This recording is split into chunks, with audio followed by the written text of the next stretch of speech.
Hi everyone, welcome to Sunday Runday. I'm Brett from Run Queensland, and today I'm joined by two of our legends of our events from Sunshine Coast First Aid Volunteers. We've got Helen Power on my left and Warren Hill on my right there. So, hi guys, welcome. Hi Brett. Hey, we're a legend. I've never been a legend before. You bloody, you That's guys a are. big rap, mate. Well, I'll tell you, for sure. Look, we're really grateful. I've been trying to work out, just to introduce you guys. You guys have been a part of our events probably now for, I think it's the best part of 4 years. Some runners will know. I think it even goes back a little.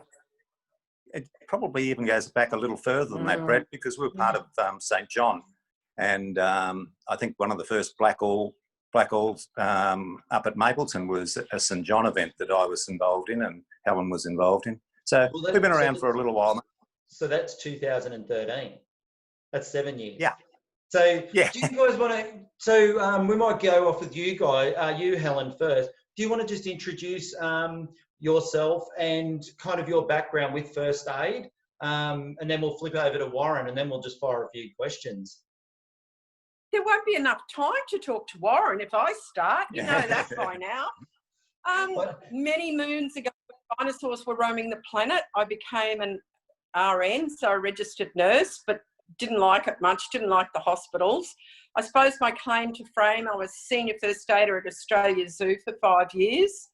So yes, I've dealt with crocodile bites, snake envenomation, stupid people that put their hands in stupid places and think I'm going to give them sympathy. Well, that's not going to happen.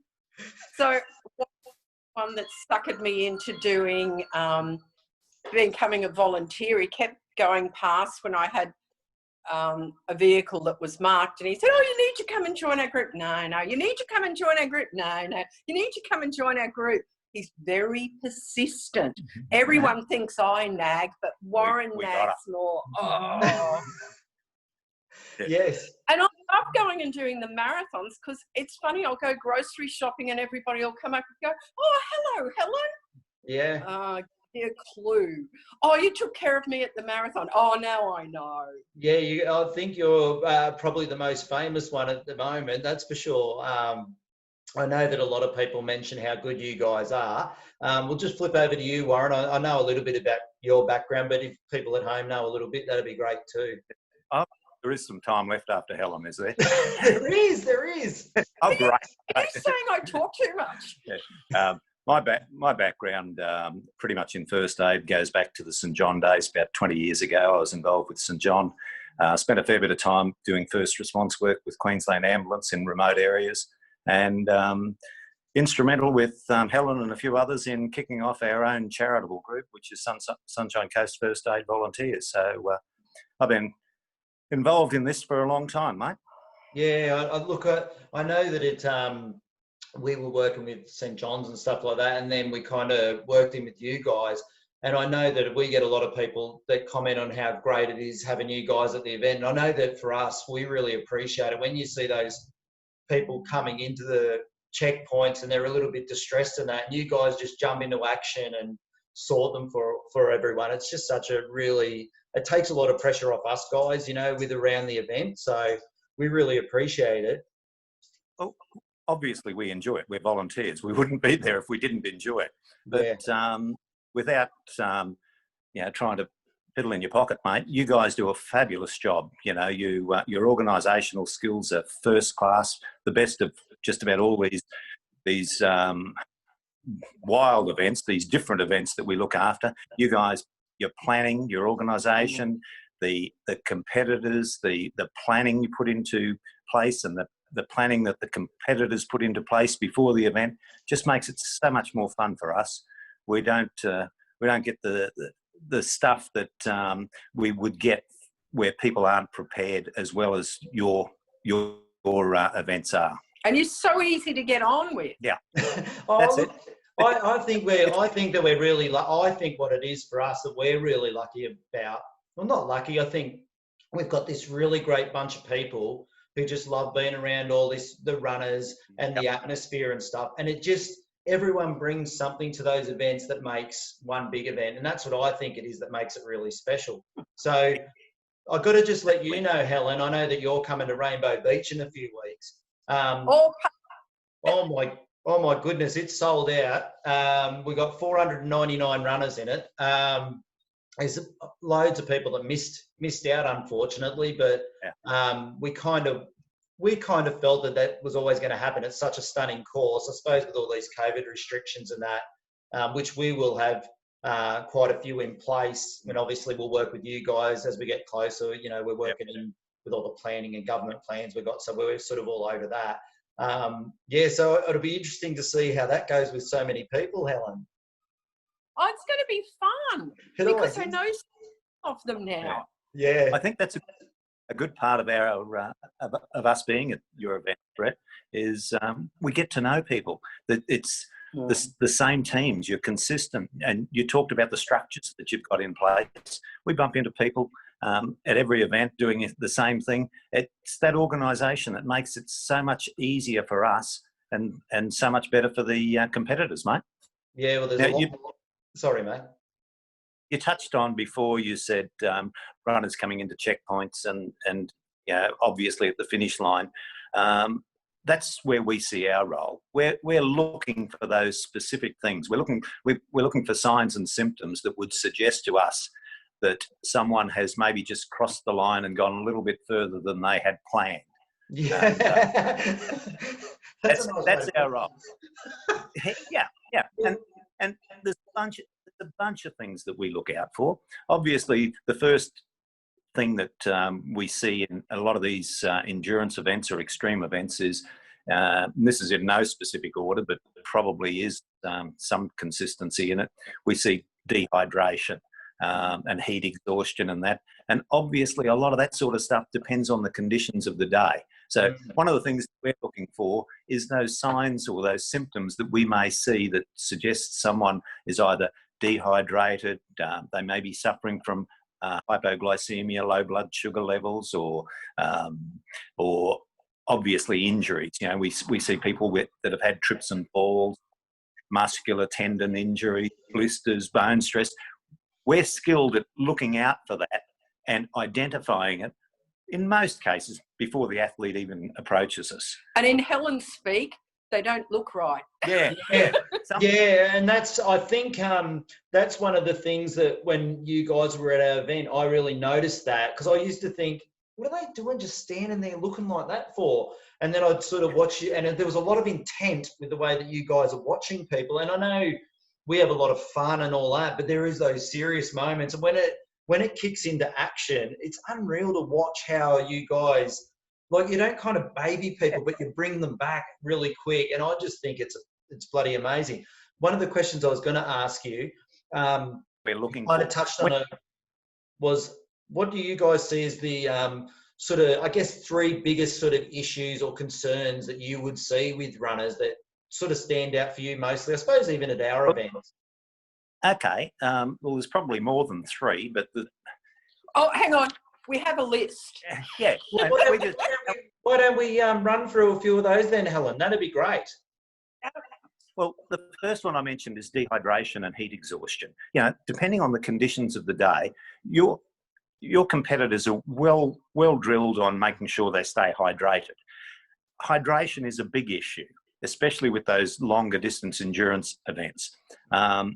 Heat exhaustion can develop as a result of it. So we're looking for the signs and symptoms of anyone that's dehydrated. We're looking for hypoglycemia, people that maybe drop their blood sugar levels. We're looking for hyponatremia, people that may have had too much water and their sodium levels drop off. And they start, when we see them coming towards the checkpoint or a finish line, and they start looking like they're running out of energy, they're a little bit nauseous, they're a bit confused, a bit starting to show signs of clamps or cramping or anything like that. That's the sort of things we're looking for, because it suggests to us, hang on, this is not normal. We're looking for people that come across with injuries. And that's the biggest one with marathon runners. They'll hear a noise, oh, my ankle's hurting. They'll keep running. They'll come into the post and go, oh, no, it's all right. Hang on, you heard a noise. Do you want to run another marathon? Yeah. You need to get it looked at. And injuries, so many forms.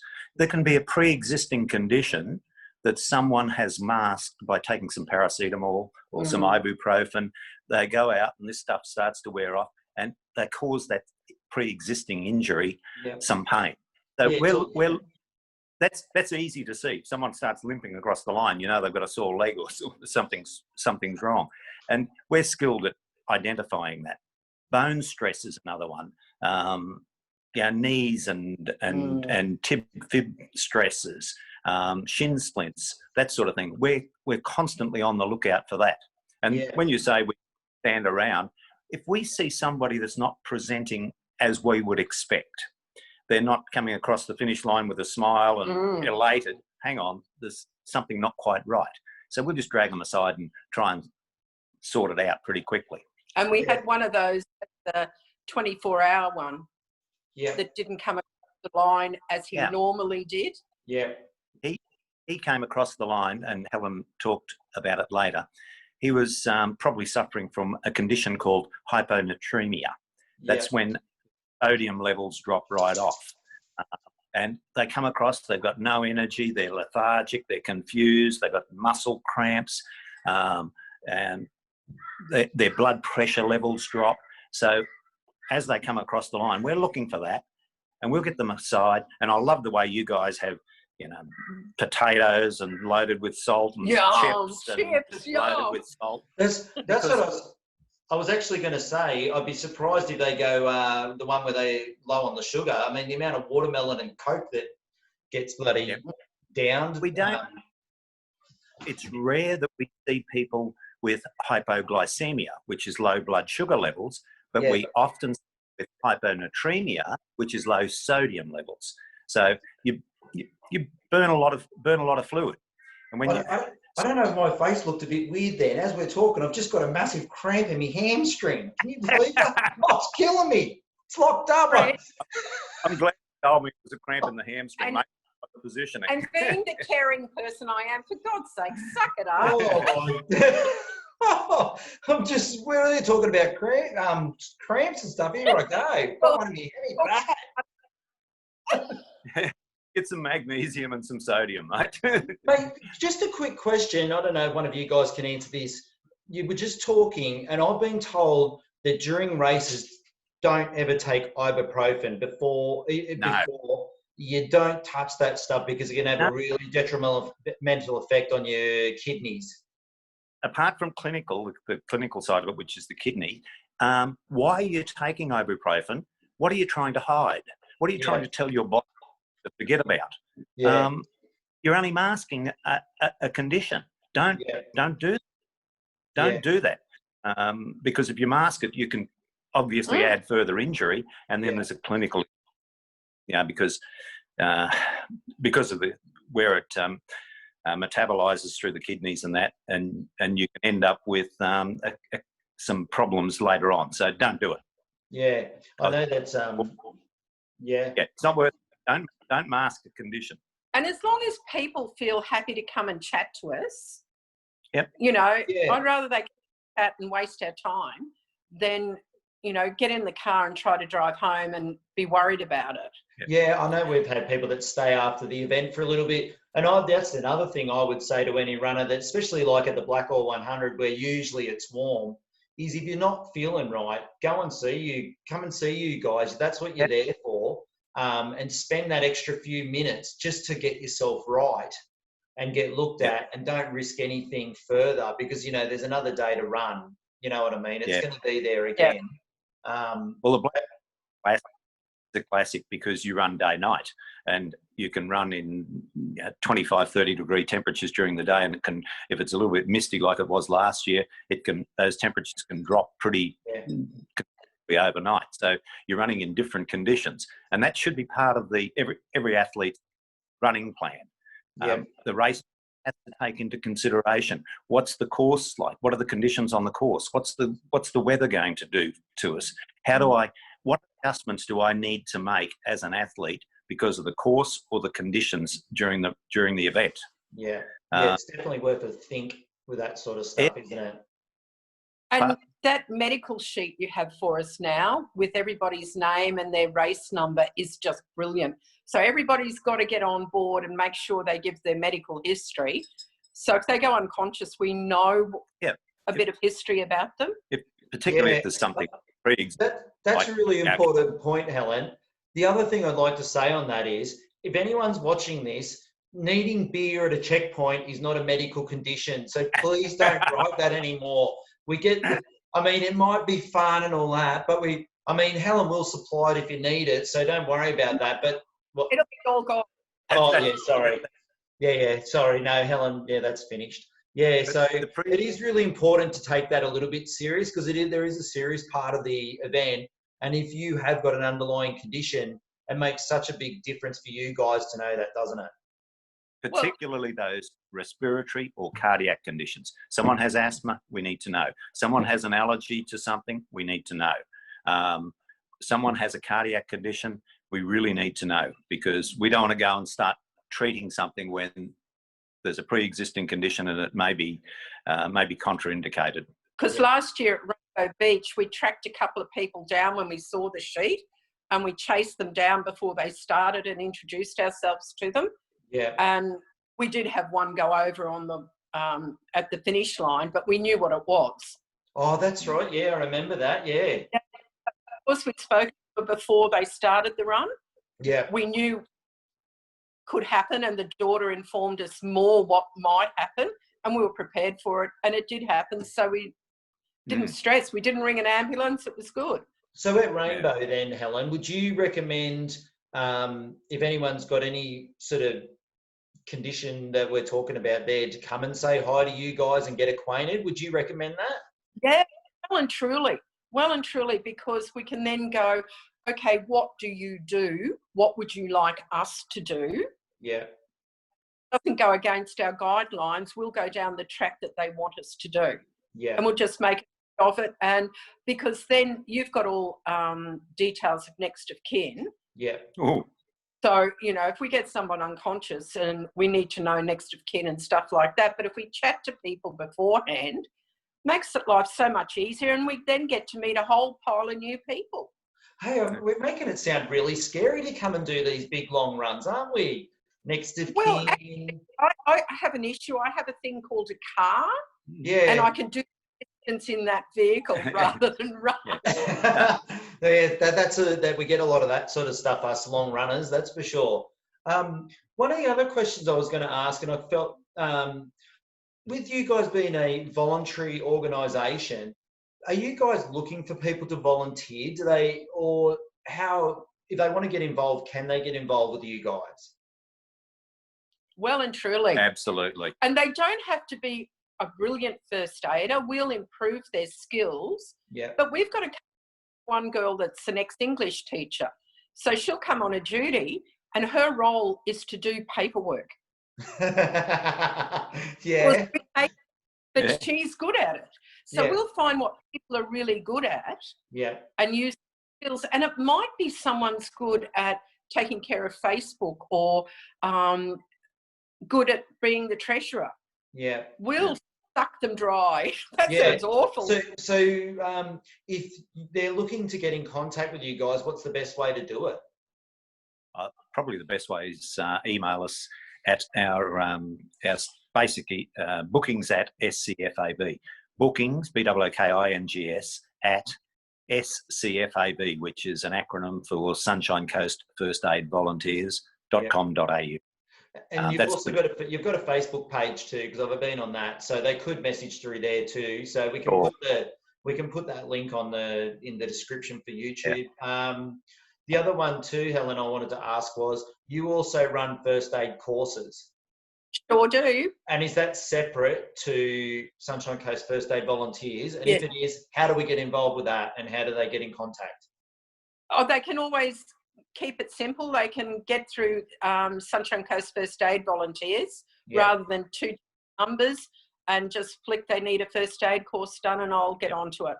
Okay, no worries. I'll come and see you at Rainbow Beach. Okay, Absolutely. So my suggestion for marathon runners, I'll be quite honest, is that just learn how to do CPR. Yeah. Because you out there and someone drops, and those minutes or seconds are really important, and we can teach someone in 5 minutes how to do it. Yeah. Hey, it's funny too. I was just thinking of a story way back in the day. We had a person, I think, got bitten by a python trying to pat it while they were running in an event. Yeah, as you do. Pat the python and it bit him.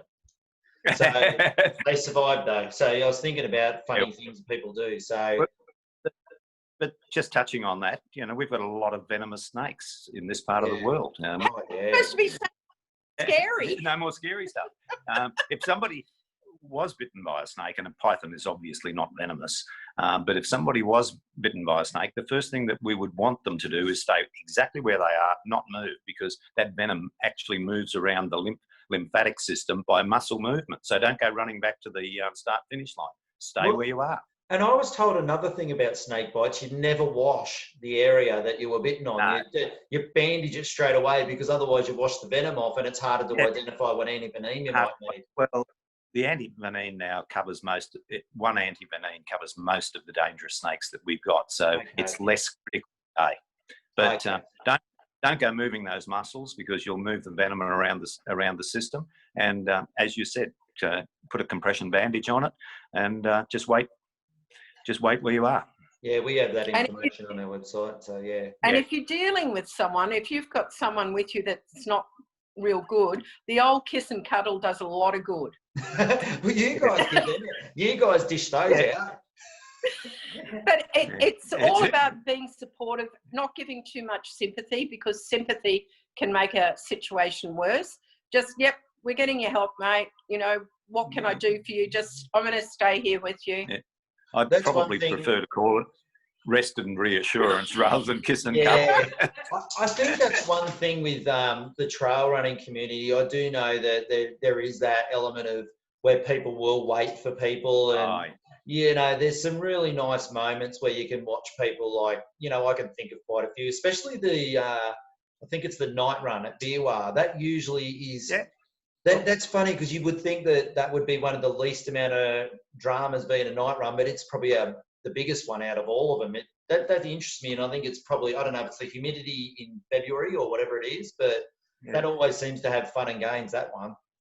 Yeah, but everyone that is involved in your events, Brett, they're just lovely to work with.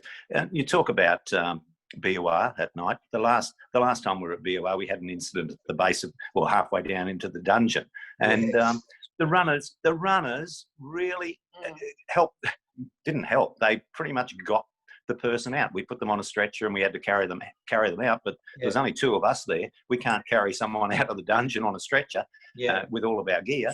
The runners, as they were coming down, they worked in relay to get the patient back up to the checkpoint. Did a fabulous job. Yeah, it is amazing. And it's pretty, you get really nice moments out there with that sort of stuff, don't you, too? Sort of brilliant. It's a family. Yeah. Hey, well, I think we're pretty close to our time. Is there anything you guys would like to add or to get out there to the runners or anything like that, whether it to be with the first aid volunteers or whatever, just so we can finish off with all that sort of stuff? Well, I think they should all bring chocolate to the first aid volunteers. That's essential. Imagine let's say they all see this, right? And they do. You could have 499. What sort of chocolate would you like? Can I get more? Well, let's see what we can get you. How many? What do you Yay! What's your favourite? Good stuff. That's funny. So I usually finish off with my last question. You can try and answer this. Other than toilet paper, what's one thing you can't do without on the trail? Chocolate. That was easy. What about you, Warren? Runners, mate. Well, yeah, for sure. That's perfect. Well, anyway, we're going to see you guys. Love watching the competition. Oh, yeah, it is good fun, isn't it? Well, we'll see you guys, and only you, Helen. I don't think you're coming up, Warren. So we'll see you guys. No, I'm not. Yeah, okay. Well, we'll see you guys in 3 weeks up at Rainbow, and thanks for spending your Sunday with me and having a chat to us. And look, from all of us here, thanks so much for being part of our events. I mean, you guys just look after everyone so well, and we really appreciate it. From all of the runners as well, thank you. Yay, thank you. Thanks, Brett. And you guys do an awesome job, mate. Love being a part of it. Thank you. We'll see Cheers, you later. mate. Bye. Bye. See you at Bye, Rainbow.